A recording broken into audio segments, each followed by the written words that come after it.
Я Танатарова Ачуров, гражданка Киргизии. Вот, я работала в автоцентре Дженсер у компании, клининговой компании Union. Мы там работали с месяца февраля, вот февраль-март до 11 апреля мы работали. И деньги не получали, нашу заработанную плату не получали. Вы куда обращались? Директору, менеджеру, кому обратились? Да, мы постоянно спросили у менеджера, он обещал, постоянно мы выплатим, вы получаете, кидалова не будет, он всегда обещал нам, всегда вот это слово повторял. За сколько месяцев не получил вам денег? Вот мы до месяца мая мы связи были у директора Пичугина, мы всегда спросили по телефону, звонили, он в конце апреля он отключил телефон и номер поменял, наверное. Вот мы уже потеряли связи. Вот мы потом обращались. А в прокуратуру, в суды, в районе, в милицию обратились? Да. В суд. Уже есть заявление у вас? Да, заявление, да. И что вам говорят представители правоохранительных органов? Половинский районный суд Москвы. Они... Мы там платное заявление написали на суд. Собирали деньги на 70 тысяч и дали им заявление написали. А кто написал вам на 70 тысяч? У нас это был. Юрист там был какой-то. Появился юрист, дайте 70 тысяч рублей, и куда пропал юрист сейчас? Не знаю, в суд он сам... В телефоне тоже нет этой тысячи? Давай. Визитка, да? Трудовые иммигранты собрали деньги, отдали адвокату, чтобы заказать 70 тысяч. Еще вот не принимают наши заявления. Это юридическая консультация, вот господин Фомин Павел Владимирович. Да. И вот он забрал 70 тысяч рублей, говорит, я готовлю вам иск судебный. Да. Ну не верьте в эти бумажки, юридические консультации, не верьте в будущем, вам еще раз говорю. Это чистейший обман. Он 100% говорит, что мы это будем делать, 100% вы получаете свои деньги. То мы собирали деньги, дали вот это человеку, он подал, мы сами пошли в суд, он вообще не принимает эти заявления. Но он готов возвратить ваши деньги. Не знаю, говорит, что... Об этом тоже будем думать, хорошо? Сколько человек в списке? 20? Да, Они 28. пошли, а мы 8 там пошли. Некоторые хотели просто наш посетить. Да. И что он говорит судьи? Судья, они сказали, мы неправильно обращались. Да, не смотрели нашу заявление. Смотрели. Вам отказали, да, судебные да, досье отказали. Мы надеялись, вот у нас последняя надежда к вам. Да. Вот я сейчас в вашем присутствии разговаривал с господином Пичугиным. Тот человек, который отвечает за все, директором, да?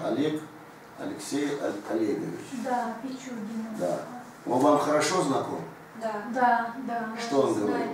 Не было жалоб. Просто они не... Это новые слова у них. Это я только слышу. А нам Дженсер сказал, что мы все платили. Значит, заказчик все заплатил, Да.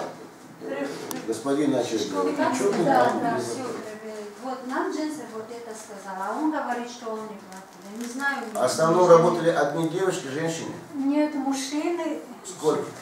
Вы тоже работали? Да. Вы откуда? С С Киргизии. Как твоя фамилия? Абдурасул. Абдурасул.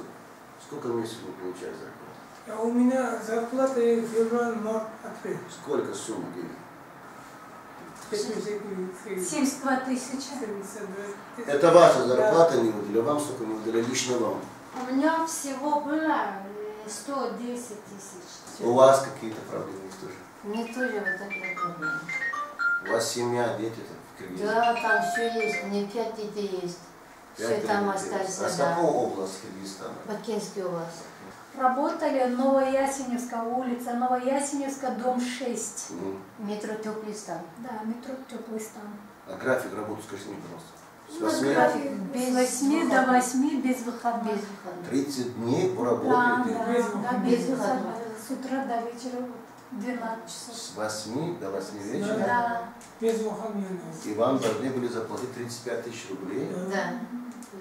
И этого не платят. Они обещали, и ничего не дали. А работали кем?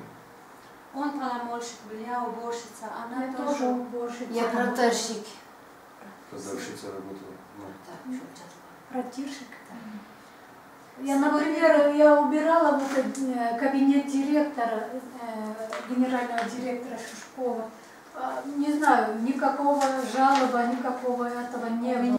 Сколько по-вашему? По счету за 28 Не, они человек? должны 60. Но если почитать 28, сколько примерно? Там у ребята есть, а у один есть 55, у другой 60. Ну, в среднем, если взять 60 тысяч умножаем на 30, получается 1,5 миллиона и даже. Да, 28, да, там да, 70. да. Больше 1,5 миллиона Да. сегодня компания вам не заплатила. Да, не заплатили. Возвращать нашу заработную плату. Нас ждет дома родители, дети наши ждут. Мы же бесплатно работали, в долгах сидели. Давайте, пожалуйста, возвращайте наши деньги, заработную плату. Вы обращаетесь к каким компаниям? Компанию, клининговую компанию, вот Юнион, вот директору Пичугину Алексею Олеговичу. Готовы, да, судиться с ними? Вы готовы добиваться свои деньги? Да. Вы готовы объяснить другим, чтобы с вами они? И мы соберемся, и ни разу соберемся у них в офисе. Будем сейчас переговоры вести с тем товарищем. Таких нерадивых, называемых, слишком много. Будьте очень осторожны. Сегодня то, что я попрошу, вы сделаете. Заявление, которое мы оформляем, все, значит, наше помощство вам поможет. Копии документов. И ждем сегодня это все документы. Отправляем на господина Пичугина. Даем ему день-два рассмотреть. И вызываем на переговор. Пичугин иначе не отвечает. Соответственно, идем уже к главу компании по названию Дженсер, где все это автосалоны находятся. И с ним, вместе с вами, мы вместе можем этот вопрос решить.